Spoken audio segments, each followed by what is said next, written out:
Semra Güzel arkadaşımız, kendine gazeteci diyen bir kişinin bazı fotoğrafları sosyal medya ve haber ajanslarında yaymasıyla beraber bir linç kampanyasına ve cinsiyetçi yönelimlere maruz kaldı. Biz daha önce de benzer yönelimleri ve saldırılardan çok iyi biliyoruz ki iktidar sıkıştıkça, iktidar yönetemedikçe, iktidar topluma herhangi bir vaatte bulunamadıkça, iktidar güç kaybettikçe, iktidar tükendikçe kadınlar ve partimiz üzerinden bu tür saldırılarla ayakta durmaya çalışıyor. İktidar yine benzer bir tavrını burada da Semra Güzel arkadaşımızda da göstermiş oldu. Birçok arkadaşımız demokratik siyasette ısrar ettikleri için, bu ülkede barışı, eşitliği savundukları ve bunun mücadelesini verdikleri için bu iktidarın yönelimleriyle yüz yüze kaldılar. Milletvekili arkadaşlarımızın dokunulmazlıkları kaldırıldı ve bugün de Semra Güzel arkadaşımız yine tarihin benzer tekerrür etme biçimiyle bugün iktidarın, Cumhurbaşkanı'nın ve yine MHP Genel Başkanı'nın verdiği talimatla dokunulmazlığının kaldırılması tartışmaları yürütülüyor. Biz biliyoruz ki bu saldırılar kadın mücadelesine ve HDP'nin bu ülkede umut olma, geleceği kurma mücadelesine saldırılardır. Bu yönelimler, bu saldırılar, bu cinsiyetçi saldırılarla bize geri adım attıramayacaklarını da buradan bir kez daha ifade etmek isteriz. Ve yine bir kez daha ifade etmek isteriz ki Semra Güzel arkadaşımız yalnız değildir. Semra Güzel arkadaşımızın yanındayız. Mücadele etmekten de asla vazgeçmeyeceğiz. Evet, ülkede birçok gündem söz konusuyken aslında çözülemeyen, iktidarın çözmek istemediği ve her gün bir kız kardeşimizi daha kaybettiğimiz kadın cinayetleri hız kesmeden maalesef devam ediyor.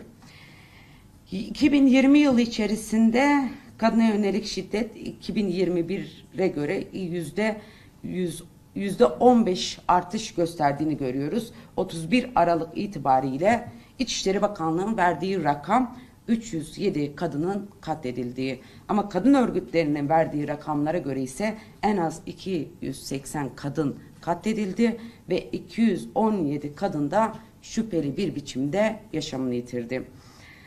Bu katledilen 280 kadının %33'ü daha önceden ya polise ya da savcılığa şikayette bulunmuş ve bunlarla ilgili de koruma kararları verilmiş.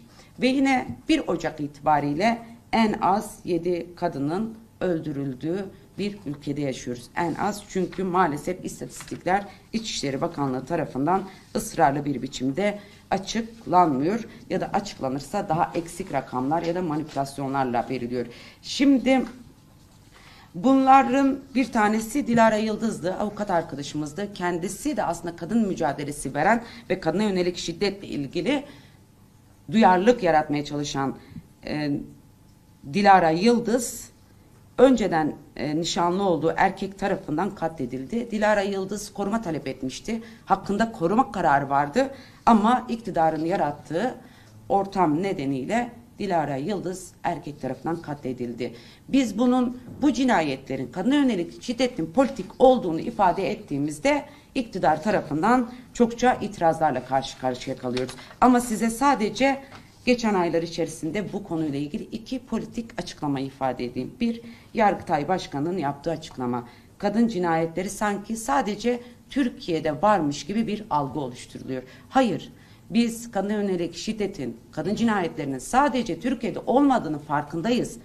Dünyadaki diğer sağ popülist iktidarların da Türkiye benzeri bir yaklaşımların olduğunun da farkındayız. Ama demokratik ve kadından yana tavır alan ülkelerde bir Yargıtay Başkanı çıkıp hesap verir. Neden kadına yönelik şiddet ve cinayet dosyalarında erkekler bu kadar az ceza ile cezalandırılıyor? Neden cezalar erkekleri caydıracak nitelikte değil? Neden bu cezaların birçoğu kadınları görmeyerek verilen cezalar ve neden erkekler yargı tarafından aklanıyor? Hesap vermesi gereken yerde Yargıtay Başkanı çok politik bir yaklaşımla bir algı olduğunu ifade ediyor. Yine hatırlarsınız 8 Mart'ta kadınlar sokağa çıkmış, kadına yönelik şiddet ve cinayetlerle ilgili protestolar gerçekleştirmişti. Yargılandıkları dosyada mahkeme başkanı ülkede 10 kadın ölüyorsa 20 erkek de ölüyor. Biz de mi toplanalım gibi bir cevap verdi kadınlara. İşte politik olduğunu gösteren iki örnek karşımızda duruyor. Yargısından kolluğuna, yasamasından yürütmesine, iktidarına kadar bütün mekanizmalar kadınları makul ve makbul olmaya zorlayan, makul ve makbul değilseniz her türlü saldırıya açık hale gelirsiniz ve biz sizi savunacak mekanizmaları oluşturmayız mesajlarını veriyor. İşte erkek yargının ortaya koyduğu tavır bu. Ama bir taraftan da aynı erkek yargı kadınlar mücadele ettiğinde en yüksek cezaları vermekten, kadınları biat ettirmeye zorlamaktan vazgeçmiyorlar. Evet, bu yargının hali ve kadına yönelik şiddet ortadayken her gün biraz daha cinsiyetçilik, toplumsal cinsiyet eşitsizliği, kadına yönelik şiddet, kadın cinayetleri artarken ve bunlar işitvari yöntemlerle gerçekleştirilirken ve bunlar televizyonlarda magazinselleştirilip pornolaştırıp pornografik bir biçimde sunulurken iktidar ne yapıyor diye sorarsanız kadın kazanımlarını gasp etmek için her türlü adımı atmaya devam ediyor. İktidar AKP, MHP ittifakı son süreçte de kadın kazanımlarını hedefine almaktan vazgeçmiyor.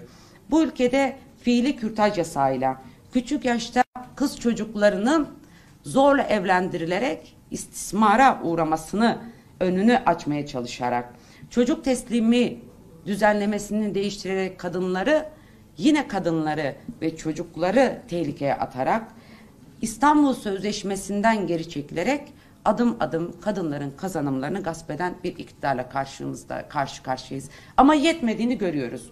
İktidar kadınları aile içerisinde tanımlayıp eş, kız kardeş, anne figürleri dışında özgür bireyler olmamasını sağlamak için elindeki bütün argümanları kullanıyor ve erkeklerin taleplerine göre meclisten yasa geçirmeye çalışıyor. Bunun son örneği de 6. yargı paketi. Bugün mecliste ve kamuoyunda tartışılan 6. yargı paketinde yine iktidar kadın kazanımlarını hedefliyor. Yine iktidar kadınların kendi yaşamlarını kurabilmeleri için ellerindeki bütün olanakları almaya kararlı görünüyor. 6. yargı paketinde kadın ve çocukların nafaka hakları, boşanma usulleri ve aile arabuluculuğu tartışmaları yürütülüyor. Nafaka tartışmasını uzun bir süredir aslında Türkiye'nin gündeminde olduğunu biliyoruz. Özellikle erkekler tarafından kurulan dernekler aracılığıyla kadınların boşandıktan sonra nafaka almasını önlemek ve yine sadece kadınların değil, çocukların da nafaka almasını engelleyerek kadınları boşanmaktan caydırarak şiddet ortamında yaşamaya zorlayan bir düzenleme getirdiklerinin farkındayız. Türkiye'de zaten değerli arkadaşlar nafakaların birçoğu ödenmiyor. Bunlar istatistiklere de yansımış durumda. Erkeklerin birçoğu nafaka ödememek için yasayı bir şekilde kendi lehlerine çevirecek bir hale getiriyorlar ve erkeklerin birçoğu zaten kadınlara nafaka ödemiyor. Ödeyenler ise kendini bu yükümlülükten kurtarmak için ve kadınların boşanma oranlarını azaltmak için bugün nafaka düzenlemesinin değiştirilmesini talep ediyor. Tabii erkekler talep edince iktidarın durmadığını, hemen adım attığını görüyoruz. Yine boşanma usulleri tartışması yürütülüyor ve aile arabuluculuğu. Aile arabuluculuğu aslında şu anda fiili olarak Türkiye'de uygulanan bir yöntem. Kadınlar şiddete uğradığında, karakola gittiğinde, savcılığa gittiğinde, kolluğa gittiğinde her defasında bir kereden bir şey olmaz. Bir tokattan ne olacak ki söylemleriyle fiili olarak aslında kadınları erkeklerle barıştırarak şiddet ortamında yaşamaya zorluyorlar. Şimdi iktidar fiili olarak uyguladığı bu yöntemi yasalaştırmaya çalışıyor. Yani kadınlar boşanmasın. Kadınlar evlendikleri evlerden cenazeleri çıksın istiyor iktidar. Evlenerek girdikleri evlerden şiddete ne kadar uğrarlarsa uğrasınlar, itiraz etmesinler, makul ve makbul kadın olsunlar istiyorlar. Ama bizler ve kadın örgütleri kazanımlarımızı savunmaktan ve yaşamımızı kurmaktan vazgeçmeyeceğimizi buradan bir kez daha ifade etmek istiyoruz. İktidarın bu pervasızca saldırıları bize geri adım attıramayacak. Biliyoruz, biat eden, itiraz etmeyen, özgürlük talep etmeyen kadınlar istiyorlar. Biliyoruz, kendileri ve erkeklerin hizmetkarı kadınlar istiyorlar. Biliyoruz, her şeye evet diyen ve kendi politikalarına göre bizi yaşamaya zorluyor iktidarın kendisi. Ama buradan bir kez daha ifade etmek istiyoruz. Vazgeçmiyoruz. İstanbul Sözleşmesi'nden de vazgeçmiyoruz. Nafaka hakkımızdan da vazgeçmiyoruz. Kazanımlarımızdan da vazgeçmiyoruz. Bunlar iktidarın lütfuyla kazandığımız kazanımlar değil. Emek, büyük bedel ve emeklerle verdiğimiz mücadelelerle elde ettiğimiz kazanımlardan bir an olsun vazgeçmeyeceğiz. Ve son olarak ülkenin tümünün büyük bir ekonomik kriz içerisinden geçtiğini biliyoruz. Biz HDP Kadın Meclisi olarak yaz aylarında gerçekleştirdiğimiz kampanyada aslında bu günlerin geleceğini işaret etmiştik. Kadın ve bu ekonomik krizin en büyük faturasının kadınlara çıkartıldığını, yoksulluğun kadınlaştığını, kadınların yoksulluk nedeniyle şiddet ortamından uzaklaşamadığını ve açlık sınırının altında yaşadıklarını defalarca ifade etmiştik. Bugün aslında bütün Türkiye toplumu daha birkaç ay önce, hatta birkaç yıl önce ifade ettiğimiz gerçeklikle karşı karşıya. İktidarın savaş politikaları nedeniyle, iktidarın nefret politikaları nedeniyle, iktidarın bu ülkenin bütün kaynaklarını savaşa, ranta ve yandaşa aktarması nedeniyle bugün ekonomik krizin buhranı faturasını hep beraber ödüyoruz. Ama ifade ettiğim gibi en büyük faturayı bugün kadınlar ödüyor. İlk işten çıkartılanlar, ilk gözden çıkartılanlar kadınlar oluyor. Kadınlar en fazla yoksulluğu yaşayan, en fazla bu yoksulluğun muhatabı haline geliyorlar. Bu da yetmezmiş gibi kadınlar hijyen ürünlerinde de artık alma konusunda büyük zorluk yaşadıklarını görüyoruz. Her taraftan kadınlar bizlere de kamuoyuna da çağrıda bulunuyorlar.